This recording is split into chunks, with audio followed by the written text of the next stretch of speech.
twamara twagayo twarana nawe rwashamire twija umubazo twakantunga mu mutawuni twakantunga mu mutawuni tunakanya kitu cyo kusitamaho wamuze intendere twazayo twashitama twarya ko kurya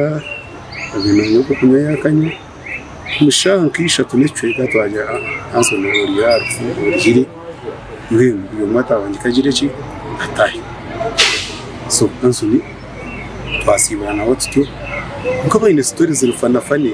zishize kusibura mbone gushaka utake umuntu we na gafire na kanga tashingire stories zabe na stera zo zishize kusibura namwe nazo na kusibura so twasiburana nawo hati yagenda ndiro mutawuni umukashisha shankita ngomushana narbi nataho nazo wanje mucyaro shano so tina shanka mwenda nuna nintungire simu umuntu yego mushango umuntu agize iki afiri beryo mushije ariko yetwara muno nangwa emyaka nkebiri ehingwire akije yagire bizibu byinja wa district yaguma hazamwe buntu umwe bakurangwa amahembe urangwa amarogo urangwa yaguruka iki urangwe mwenu a district hashoba kandi ngo kwashobire ukaburije ukatwira hashoba so ibintu nko kwezi kumwe kwingwire ansona kija yabari yaho mu office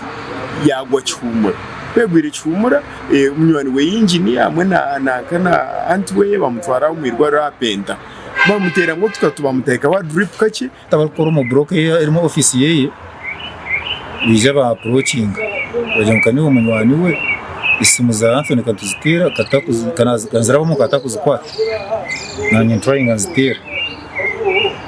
tuzitira mirundi nkamunana isimu zona line zona zijyo mu different handsets tino kuzipiking aho mutu wajya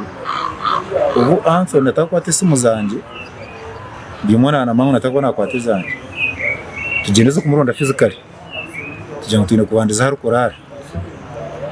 tuzarukorara shanga hakingire imiji ibiri zona zikingiro mu nda tweza tutera abanyabuzarebeye tutera nyina tutera umukazi batujya ngo bakamurebera binge weekend twantumango ubundi yazayo yata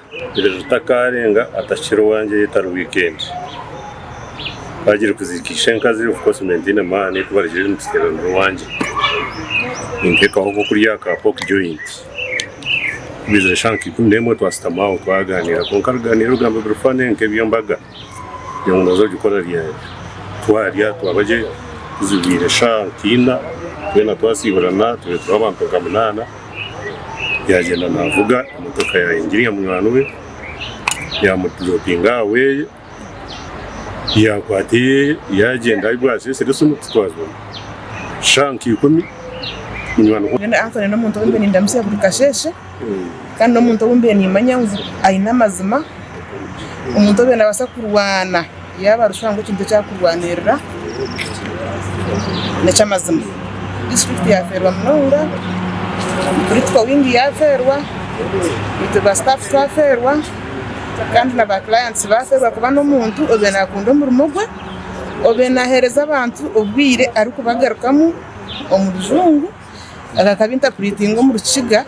kugira ngo bacengeje kandi betegereze. You plan for what next?